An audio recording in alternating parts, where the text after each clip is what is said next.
Olá, de novo, vamos para a próxima aula, né? Aí nós temos os povos originários. Essa imagem que vocês estão vendo é de um arquivo pessoal da área indígena dos Canamari, de 2019. A questão dos povos originários dentro da contextualização geral, que começa com a questão do subsistema, com a sua história, como nós já vimos anteriormente, ela vem dando uma relevância muito grande com relação a toda a contextualidade, todo o processo que os povos originários eles passam. E voltado aqui para o nosso estado do Amazonas, ele tem uma significância muito grande por causa, como eu já falei anteriormente, por causa de logística, por causa da linguística, por causa da educação, de todo o contexto em que vai ter esse contato com a população indígena, sendo que no Amazonas é onde se concentra o maior número de populações indígenas, como nós vimos no mapa anterior.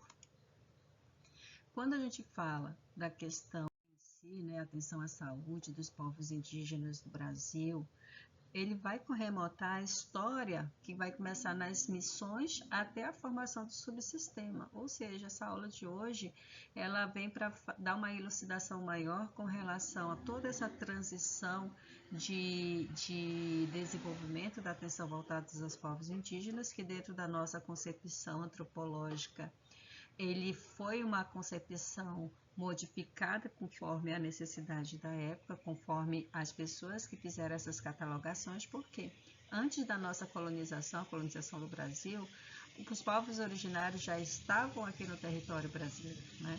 Então teve toda essa questão conceitual, essa questão de modificação, em que tem a necessidade de fazer com que seja reconhecido toda a significância e a importância da atenção que é prestada aos povos originários.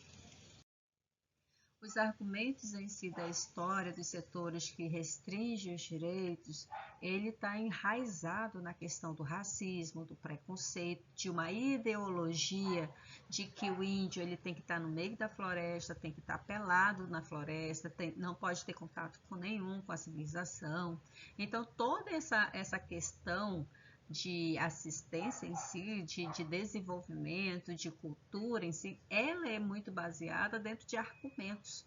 E esses argumentos é uma coisa que foi nos enraizada até hoje. Até hoje, a população em si, a população não indígena, como podemos dizer assim, entre aspas, né, a população não indígena, elas são baseadas nesse preconceito, nessa restrição de direitos, sendo que lá na Constituição Federal de 88, ela está inclusa como direito assegurado, independente se é índio ou não índio, né? Porque dentro da saúde em si, dentro dos direitos sociais, dentro do subsistema que a própria Constituição Federal ela nos outorga, isso faz com que a validação dos direitos eles sejam valorizados, eles têm que ser efetivados. E a história em si, dentro da assistência da saúde da população indígena, ela vem lá do período da colonização, passa pela questão dos missionários, que não respeitaram, infelizmente, essa é a palavra, não respeitaram a cultura dos povos que estavam aqui, impuseram uma religião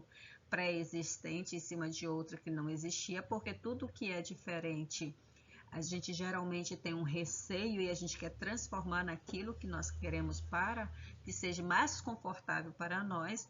E ela também está interligada com a questão religiosa. Religiosa, assim, da Igreja Católica, da Igreja Protestante e assim sucessivamente. Por quê? Tudo que é diferente, ela passa a ser uma ameaça, né? E os povos originários que estavam aqui durante o processo de colonização, eles tiveram isso também, esse choque cultural de uma cultura que estava chegando com seus costumes e seus valores, e outra que já estava aqui também com suas culturas, com seus valores, com suas tradições e assim sucessivamente. Dentro da imagem que vocês estão vendo, a antropologia, que é o que a gente estava falando agora há pouco, quando fala-se de antropologia, a visão que nós temos é que os antropólogos eles querem encontrar um indígena lá no meio do mato, lá pelado, sem contato com o não indígena, não possuir equipamentos de internet, de televisão, ter o seu conforto. Então, por quê? Porque a gente costuma ver de um ângulo preconceitual, né? Que eles não têm direito a isso. E eles nos veem também como uma ameaça. Eles veem os antropólogos como uma ameaça que é aos seus costumes, ao seu direito de ter, de existir e coexistir junto com a demais sociedade. Vendo o ritmo, voltando aqui um pouquinho, vendo a questão do ritmo da sociedade, a população não indígena, dentro de uma contextualidade histórica que começa não, que dá uma sequência de 1500 até 2017, segundo o CIASE, né, a população indígena entre 1500 era mais de 1,5 milhão de pessoas convivendo no território nacional, para em 2017 estar em torno de 758.512 pessoas, ou seja, teve uma queda da população indígena decorrente desse choque cultural. Muitos fugiram, muitos foram mortos e muitos literalmente desapareceram ou se adaptaram. Quando a gente fala na questão da população indígena, digamos assim, em Tefé, aquilo que eu pedi para vocês pesquisarem nas primeiras aulas, quantas tribos indígenas existiam em Tefé antes de se tornar Tefé? E para onde que esse povo foi? Por que eles saíram daqui? O que aconteceu com eles? Né? É uma pergunta que a gente tem que se fazer enquanto investigador, enquanto professor, enquanto aluno, enquanto trabalhador da saúde, o que aconteceu com essa população? Para onde é que eles foram? E vocês podem ver aqui entre 1.500, que era de 1 milhão, para chegar a 758 mil, é um decréscimo muito grande de uma população. E isso se dá por vários fatores, né? Choque cultural, a questão da escravidão que aconteceu no período, a questão das guerras entre as tribos, a questão do confronto em si da população originária que aqui estava no Brasil com a população que veio de fora do Brasil. Então, é uma questão em que a gente tem que ver que o indígena ele tem um crescimento, né? Ele tem um desenvolvimento, ele tem uma concentração e eles estão se concentrando atualmente mais nas cidades. Por quê? Porque o seu território não está mais coexistindo ou sendo coabitado porque está sendo tomado. A questão de 2010 que vocês podem ver aqui, dentro da população indígena do país no período, a maioria vivia em áreas rurais e 324.834 em cidades. Por quê? Porque é mais confortável. E o indígena, a gente vendo pelo lado antropológico, vendo pelo lado social, pelo lado econômico, principalmente para a geração atual que está em desenvolvimento, eles buscam sim a sua melhoria. Buscam melhores condições de saúde, buscam melhores condições de educação, buscam melhores condições sociais e assim sucessivamente.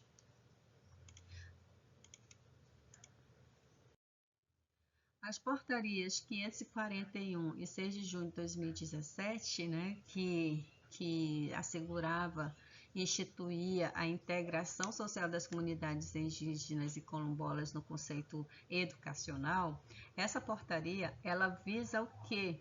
Ela visa fazer com que haja uma incongruência com as práticas étnico-raciais e multicultural, fazendo com que tenha uma riqueza como é que eu posso explicar? Que tem uma riqueza estratégica que visa integrar as comunidades quilombolas e a comunidade indígena no contexto geral.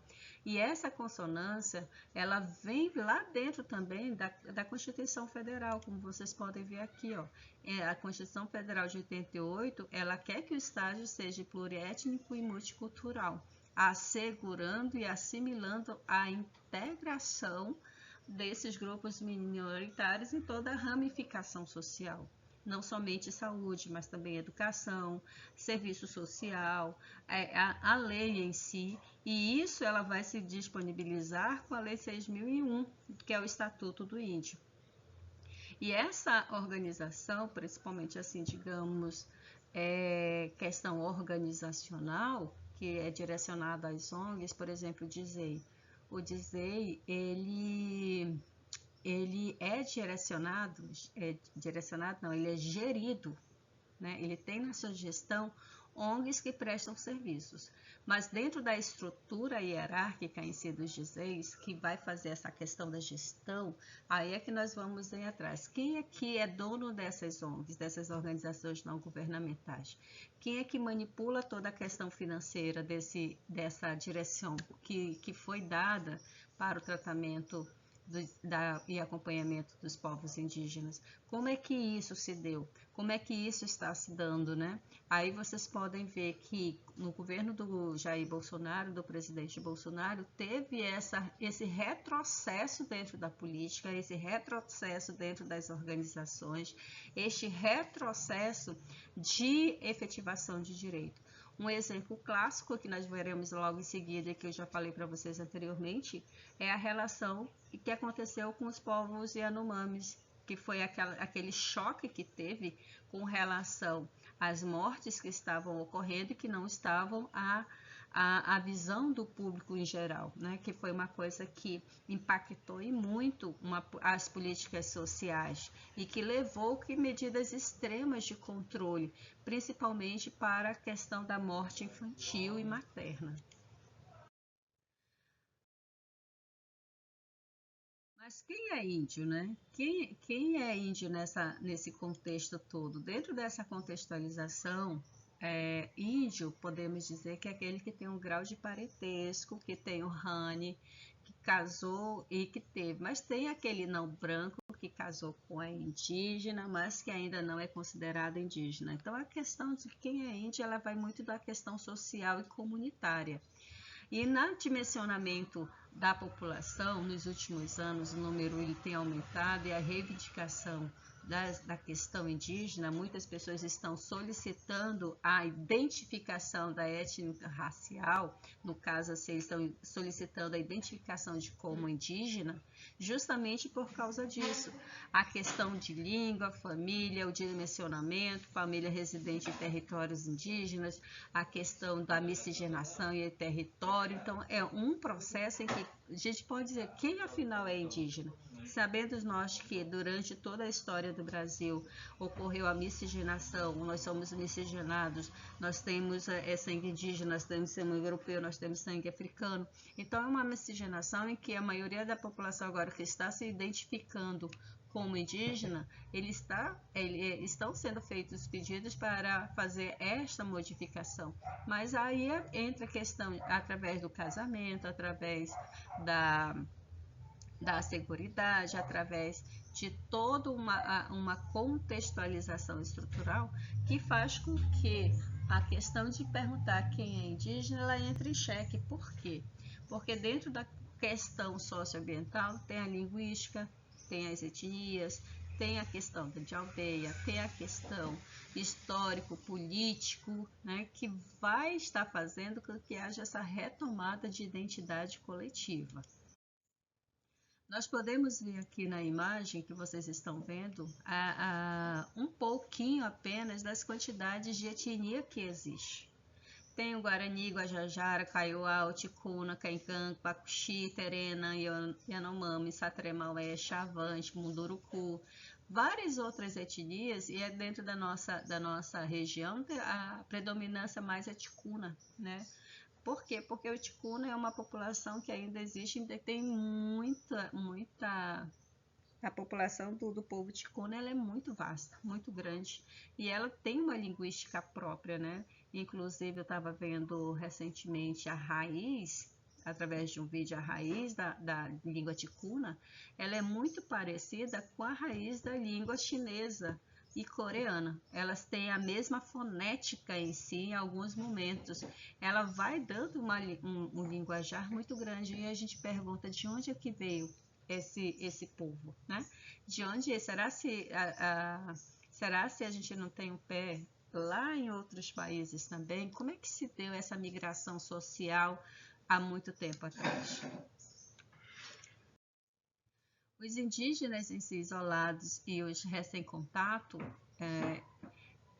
recentemente foram descobertos novos povos originários que ainda não mantiveram contato com a população branca e que estão aparecendo decorrente de N situações, principalmente por causa da questão do desmatamento e do garimpo ilegal, e que tem contatos novos. A FUNAI, ela tenta monitorar. E agora a gente pergunta, será que quantos povos ainda estão escondidos nessa vasta floresta, que ainda não tem esse contato, né? E esses povos possuem um reduzimento código de valores e dentro de uma sociedade. O exemplo deles é os Moche Rateteia, que foram descobertos, salvo engano, em 2011, quando se estava passando e se fazendo uma vistoria técnica da FUNAI, e eles foram descobertos recente. E o mesmo caso aconteceu em Iranduba, ou Manicoré, uma coisa assim, ano passado, daquele indígena que apareceu, que veio, do nada apareceu, não sabia se comunicar, e saiu muito na mídia social, e que a FUNAI teve que retorná-lo novamente para o seu ponto de origem. Aqui na imagem, vocês podem ver, daqui é o vídeo do YouTube que fala sobre os Moche Rateteia, que eu acabei de falar para vocês, a cultura dos Moche Rateteia, que foi descoberto, como eles foram descobertos, como que é a sociedade Moche. Recomendo que vocês assistam para entender. A política nacional dentro da atenção à saúde dos povos indígenas, ela vem na portaria 254, de 31 de janeiro de 2002. Ela tem as suas diretrizes, ela tem a sua estrutura, ela tem a sua organização, ela tem os seus recursos humanos, vem com a promoção adequada na questão da medicação. Ela procura promover pesquisas e ações em saúde dentro das comunidades indígenas, articula o subsistema tradicional indígena, a medicina tradicional com a medicina biomedicina. Ela possui o controle social, como a gente já explicou anteriormente, e ela também tenta colocar as ações específicas em situações específicas, e tudo isto ela é unidirecional pelos distritos especiais indígenas, pelo polo base, pelas comunidades, pela atenção primária e pelos sistemas de referência e contra-referência da assistência em si. Ou seja, a Política Nacional de Atenção à Saúde dos Povos Indígenas, ela é parte da política de atenção básica, né, lá da PENAB. E isso que é interessante, por quê? Porque a gente costuma colocar assim, mas é um sistema diferenciado. Na verdade, ele não é. Ele é adaptado para as questões dos povos originários. Também aqui, estou dando sugestão para vocês verem o vídeo do YouTube, assistir para entender esse fluxo que fala sobre a Política Nacional de Saúde Indígena. É muito interessante e vale a pena assistir esse vídeo. Saúde e o trabalho da enfermagem nas aldeias. Aqui nós entramos na questão das equipes em si de saúde, como é que elas se organizam, como é que elas vão se estruturar. E também um vídeo para vocês verem e assistirem como é que se dá a questão dessa distribuição das equipes de saúde, do enfermeiro, do médico, do AISAN, do AIS e toda a contextualidade em si. As organizações dos serviços de saúde, como é que ele vai se dar, né? De 1910, então não é de hoje que a política indigenista ela é tratada e trabalhada. Ela começa em 1910 com o serviço de proteção ao índio e ela vai seguindo uma contextualização até 2010 com a criação da Secretaria Especial Indígena, que é a SESAI. E ela vai passando com uma contextualidade histórica muito grande. Por quê? Porque a SESAI em si, como a gente conhece hoje, como eu já falei anteriormente também, ela vem decorrente de uma política em que a valorização dos povos indígenas teve que ser firmada e reivindicada na Constituição Federal, mas antes disso já existia o Serviço de Proteção, o SUSA, que é Serviço de Unidade Sanitária, e a famosa FUNAI, né? Dentro também da questão, não podemos esquecer da FUNASA, que, como eu já falei anteriormente, também possui uma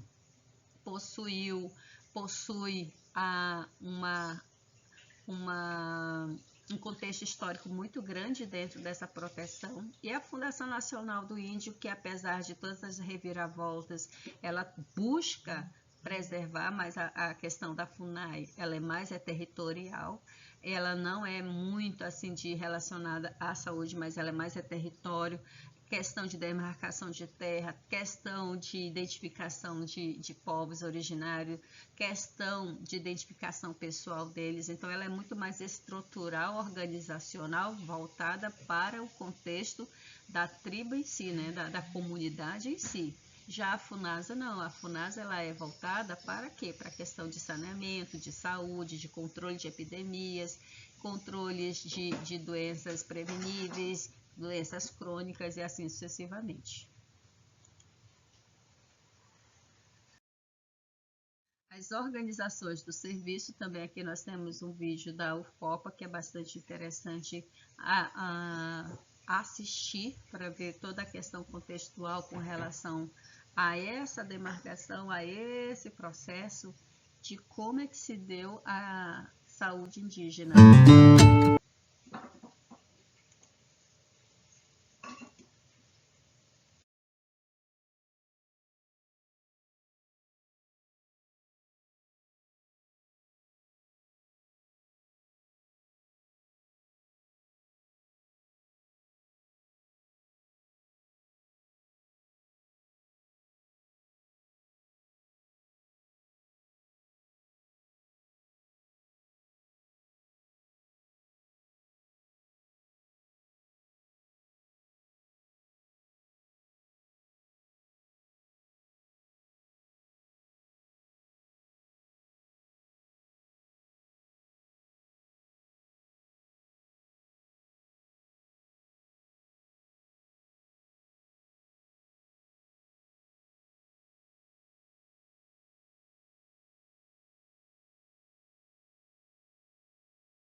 A Secretaria Especial de Saúde Indígena, a SESAI, né, do seu contexto em si, ela vem dando toda uma orientação de como é que é feito a, a direção organizacional, né? O trabalho da enfermagem na aldeia, a equipe médica, a equipe de odontologia, psicólogos, equipe de técnicos de enfermagem, equipe de saneamento e assim sucessivamente.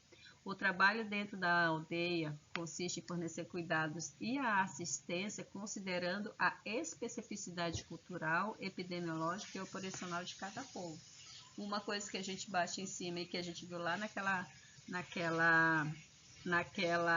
no primeiro vídeo com a antropologia, o que eu considero importante para a questão cultural da saúde indígena, dos povos originários. E aqui vocês estão vendo que o enfermeiro ele tem uma responsabilidade muito grande de compreender o processo de saúde de doença, atualizar e adquirir conhecimentos, considerar conhecimento popular milenar, não desrespeitando, integrando as práticas do cuidado junto às tradições. Uma coisa que é bastante complexa, principalmente para quem vai trabalhar pela primeira vez com saúde indígena. O choque cultural que tem entre a academia e a tradição. Né? O profissional ele vai sentir esse choque, até ele fazer uma adaptação de que cada comunidade ela tem as suas tradições.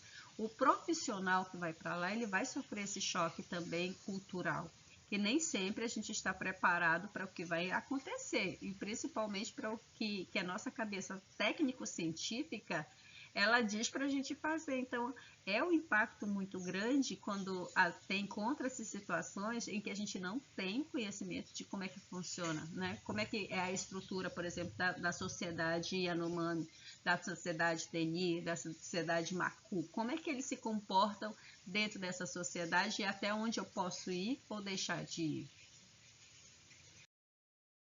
A equipe de enfermagem pode enfrentar dificuldades como localização de aldeia, falta de capacitação, condições adequadas, alta rotatividade, sobrecarga de trabalho, barreira linguística, né?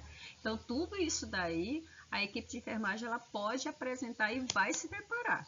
Essas dificuldades aí não tem como você fugir. Por quê? Porque na questão da sobrecarga de trabalho, que você é médico, você é enfermeiro, você é psicólogo, você é serviço social, você é tudo dentro da unidade. E a academia, ela não prepara a gente para isso, né? Ela prepara sim, até um certo ponto. Mas quando você sai da academia e vai para um campo real, em que você tem que executar tudo isso, você vai ter sim esse impacto. Inclusive, na questão de sobrecarga, a aldeia indígena, na área em que você está, é 24 horas ligado. 24 horas em alerta, 24 horas querendo entender, ou querendo esperar, ou querendo fazer alguma coisa.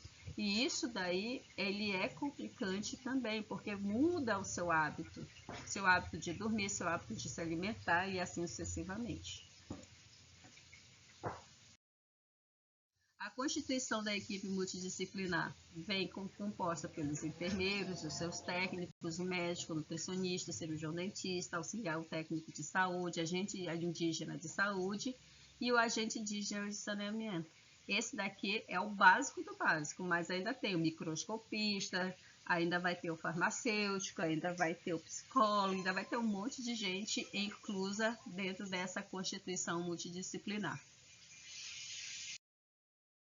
O agente indígena de saúde, o trabalho dele também é de responsabilidade muito grande, porque ele é o braço, os olhos, o nariz, a cara da equipe em área, dentro da aldeia, porque nem sempre as equipes estão dentro da aldeia, elas geralmente ficam no polo, do polo é que elas vão fazer visita, e o agente indígena de saúde, ele vai para lá, ele é o nosso braço direito, é ele que vai fazer o acompanhamento, primeiro socorros, promoção, acompanhamento da vacina, supervisão do tratamento de longa duração. Então, ele tem um papel muito importante dentro da aldeia. E tem um detalhe, às vezes ele é escolhido pela comunidade. Assim como o AISAN, que é o agente indígena de saneamento, né, que está lá na portariazinha da FUNASA, que trabalhando saneamento básico, ele tem um papel importante também nas funções que monitora o sistema de saneamento, transmite conhecimento sobre a cultura, a história e a particularidade. Ele pode trabalhar a questão da medicina tradicional para tratamento, para preservação, para cuidado com a natureza e o meio ambiente em si. Ele tem que trabalhar a educação ambiental nas comunidades e principalmente controlar a qualidade de água e as ações que vão ser desenvolvidas para que não venha adoecer a população. As práticas de saúde dos profissionais vão incluir prevenção de controle de doenças, acompanhamento de usuários, promoção de hábitos saudáveis, interpretação de exames, manejo de emergências, e a compreensão do processo saúde e doença. Vocês podem observar aqui que o processo saúde e doença está em todos, né? Em todos. Por quê? Porque aqui na questão do processo saúde e doença, como eu já falei anteriormente, na questão espiritual, na questão da ligação com a terra, com a árvore, com o ar, é uma questão em que vai envolver o processo saúde e doença. E esse processo saúde e doença, ele é multicultural, não tem para onde fugir. Por quê? Porque às vezes o tratamento que a gente quer colocar para o indígena, para a pessoa, para a pessoa que está lá com a gente, né, o nosso paciente, é medicamentosa, e eles também têm a questão cultural de dar a medicação tradicional, então aí vai entrar naquele empate de que como é que eu vou levar em consideração esse processo de saúde e doença dentro da cultura deles. Porque às vezes a gente acha assim, nossa cabeça técnica, não, eu tenho que agir. Mas na cabeça deles, eles dizem, não, eles têm que esperar para eles poderem agir. Então é uma questão que também tem essas considerações particulares. Os principais agravos trabalhados pela equipe: malária, desnutrição, tuberculose, diarreia, as infecções das vias aéreas superiores, as hepatites virais, a leishmaniose, a oncocercose e as parasitoses. E aqui vocês podem ver, né, que desnutrição é prevenível, diarreia é prevenível, tuberculose é prevenível, parasita é prevenível. Então são doenças que a maioria é prevenível e que mata, e mata, e mata. Um exemplo clássico, como eu já falei anteriormente, é o dos povos Yanomamis.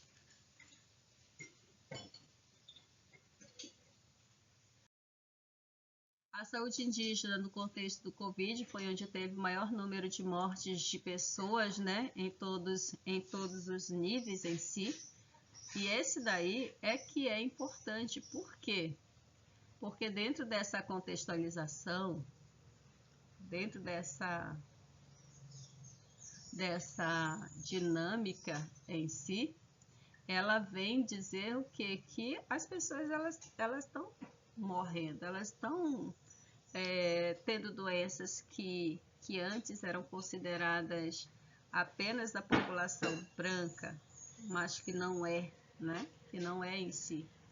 A saúde indígena, ela teve um impacto muito grande durante o Covid, porque muitas pessoas morreram, e as imagens em si, os números, eles não mentem. No caso aqui de 2024, com o povo Yanomami, aqui no cantinho, vocês podem ver que desnutrição e malária levou muitas pessoas à morte, ou seja, 363 ou 6% da população Yanomami morreu, uma população que era grande. Então é um fato em que a gente tem que considerar N situações.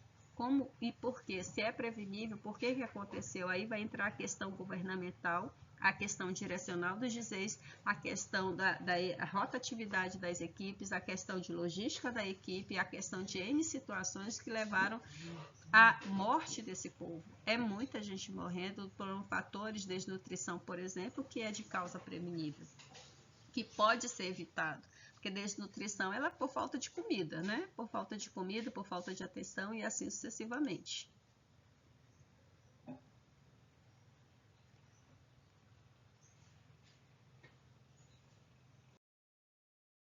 Aqui nós temos um vídeo para vocês assistirem, a atenção diferenciada e as políticas públicas do território, como vocês podem ver. É bem curtinho esse vídeo, sugiro que vocês entendam, porque a saúde indígena, dentro dessa atenção diferenciada e como política, ela realmente é muito diferenciada, mas pela contextualidade étnico-cultural.